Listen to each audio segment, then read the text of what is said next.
Just raise your hand. We'll get a mic over to you. Start with Nick here. Hey JC, Tyler Booker mentioned you guys had a players-only meeting yesterday. What were some of the things you took away from that, and what do you hope that does for you guys?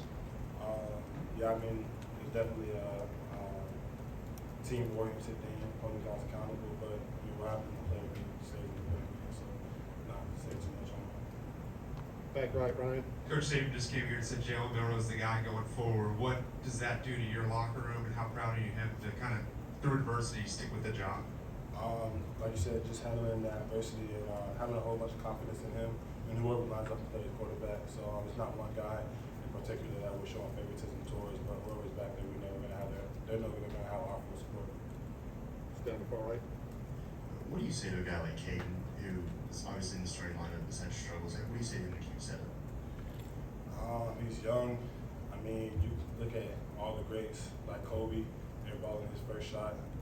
Jordan not making varsity in high school. I mean, not everybody has the perfect career or even the perfect start. Some people go through their own trials and tribulations. Not everybody's the same, so you can't really compare what you're going through with somebody else, because at the end of the day, he'll turn out to be one of the best talents in the country, and we'll all look back at this and see it as a learning curve. So. Johnny standing up back. Coach Saban said post game that South Florida front was as complex with their scheme and their pass rushing. What were they doing out there that gave you guys trouble from a tackle position? I think they just did a really great job at being aggressive and just not standing still. You got guys who may not be able to just think on the base blocks as well. You're going to just move them around a lot, and I think they understood that, and I think they did what they have to do to kind of just create a lot of confusion and complexity throughout their scheme. So I think they did a really great job at that. Stay all the way back on the left side. We hear players and coaches talk about just the need to play better, but what specifically would you like to see from this team moving forward? Just sustaining and finishing. We did my opinion, especially on the defense, we do a great job at coming out with energy, but it's just little things and drive killers that tend to get us, and just eliminating drive killers and being able to sustain all through 4 quarters. So I know what type of team we have, and we got the guys to get the job done and play to the standards, so that's really hard. Go to Katie next. Coach Saban said after the game that Tyler Booker on the left side of the line really helps Caden out when he's in the game. Just how much does Tyler help him and y'all's offensive unit as a whole when he's able to be in? I think, honestly, and no discredit to Tyler, that Terrence Ferguson also helps him out a lot. Any guard who's over there does a really great job at making sure the young guy, Caden's doing good. But yeah, as far as Tyler Booker in that specific example, yeah, he does bring experience to the table. Being another young guy who did play with us last year, he does kind of help him out, like, hey, this is what you're going to expect, this is what they're going to do. And he definitely is mature and brings that aspect to the game, so he definitely helps Caden a lot. But any guard who's over there, especially Ferg, who came in last game, did a great job as well. A couple more for JC. We'll go with Nick. Yeah, JC. Just from an offensive standpoint, you guys have good amount of against Eagle and defenses a lot in practice the last couple of years. This time to be in real games. What are the challenges this you bring? Can you repeat that? What challenges this Pete Golding defense bring? Just being aggressive.